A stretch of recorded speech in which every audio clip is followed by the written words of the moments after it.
So we have made it to topic 4, which is one of the last topics of the making of America. This topic is the settlement and conflict on the plains from 1861 to 1877.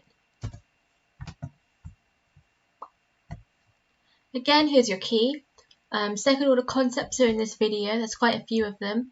A lot of dates to remember and a lot of very important people and places to remember.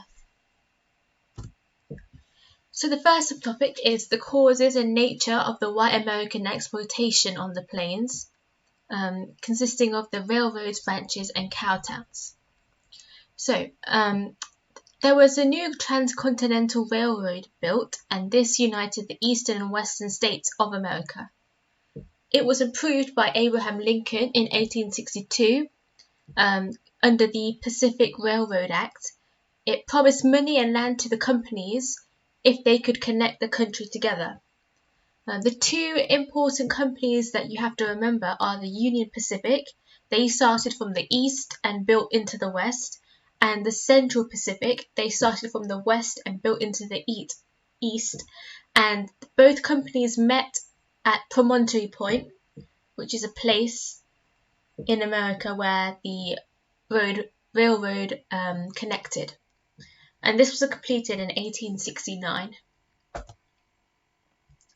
There were a lot of positive and negative impacts of the railroads on different groups in the USA. For starters, it made the railroad companies and the suppliers really rich, which I'd say is a bad thing because it didn't make everyone rich, and the negatives, the people they trampled over to get that money meant that I think it's a negative. For example, it disrupted buffalo hunting grounds for the Native Americans.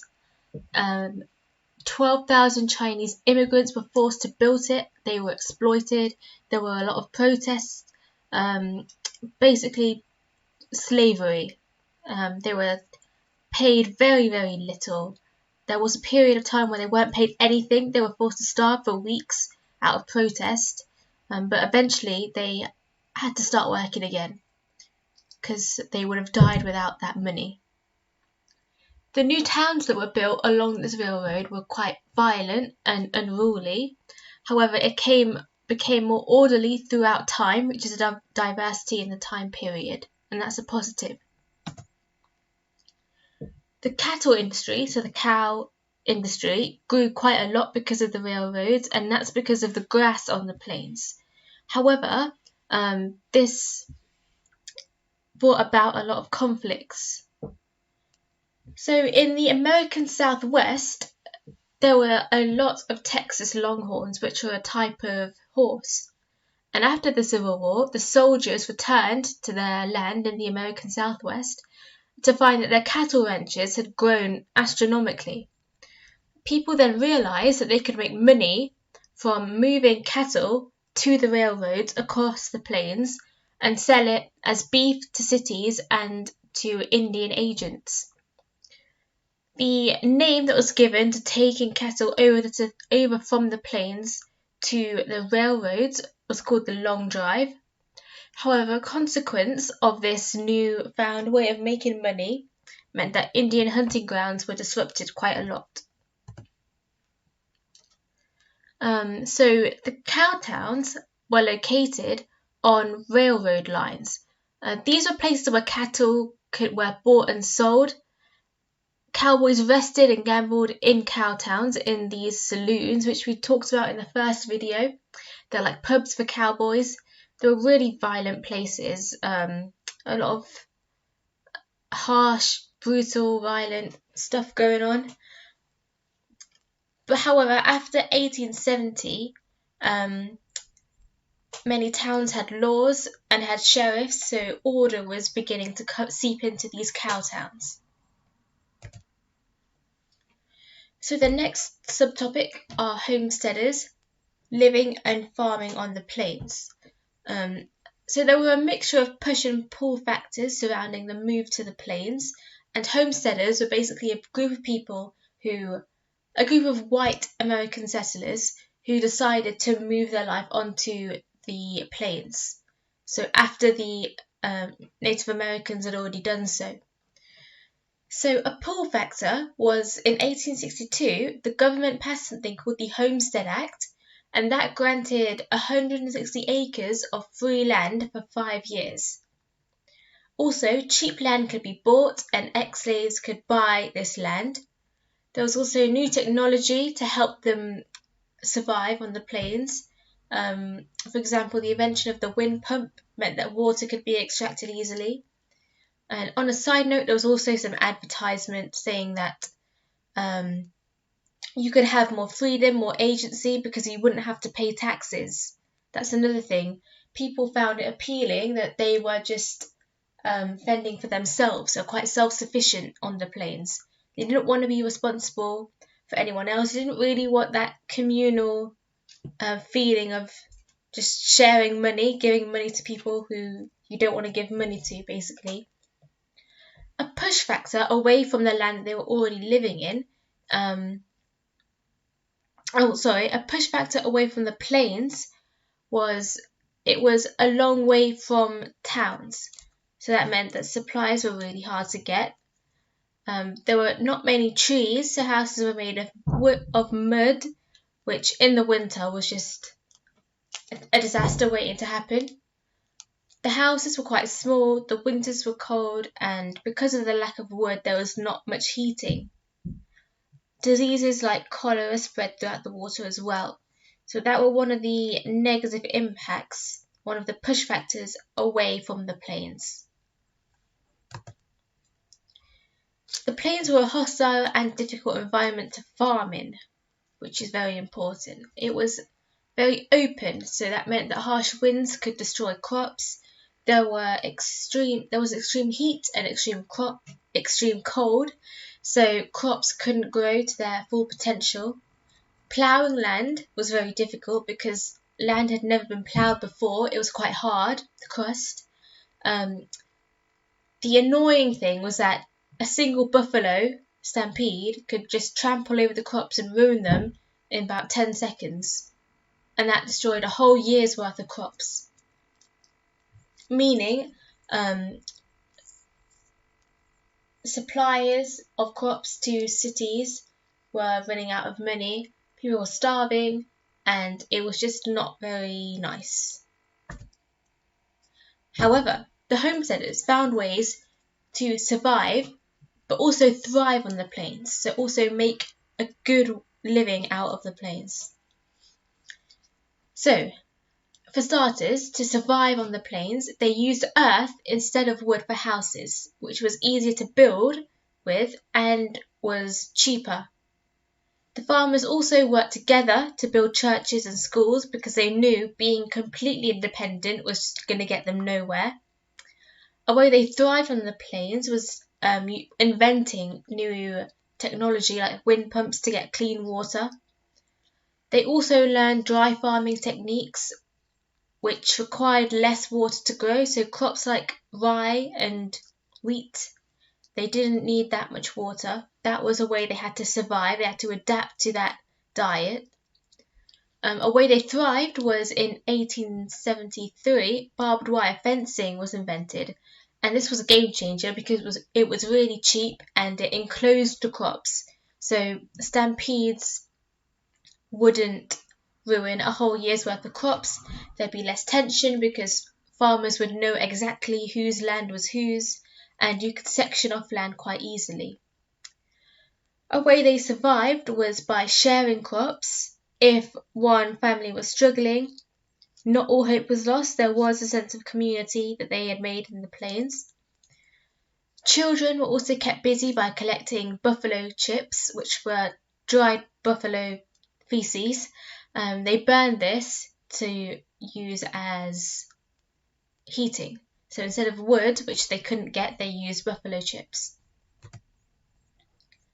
So, last subtopic, the Indian Wars. These are really, really important. People often don't bother learning these because it's quite easy to forget all of the little facts, but it's well worth learning all of the Indian Wars.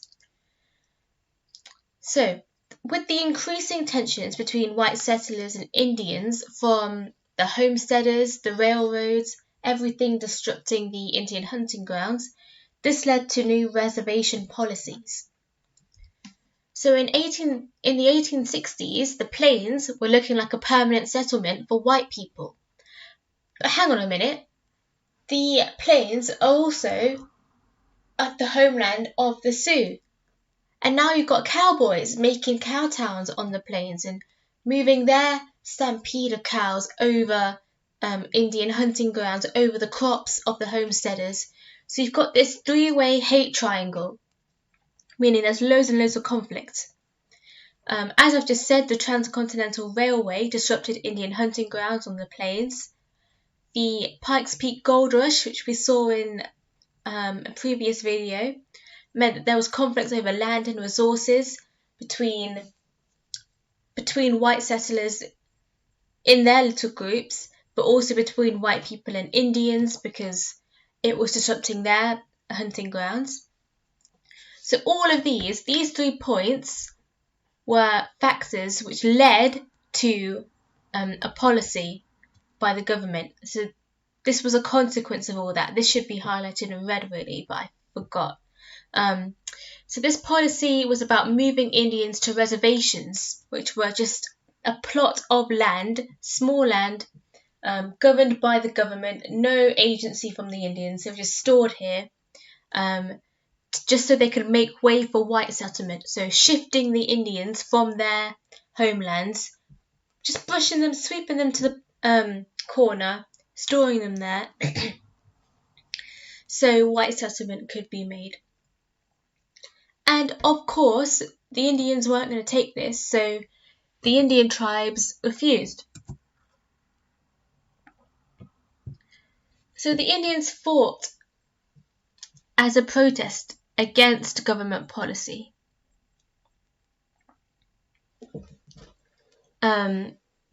Because they didn't like it. They thought it was really unfair. The first war was a war called Little Crow's War, and this took place in 1862. So in 1861, the thing that led up to this was Little Crow. He was a leader of an Indian tribe. He signed a reservation agreement in exchange for resources from the government, so food and water, stuff like that. However, in 1862, the Sioux were starving. They hadn't got the resources from the government, and the government were refusing to open the emergency stores. So this broke the reservation agreement that they made in 1861. So Little Crow then led an attack against white farmers in Minnesota.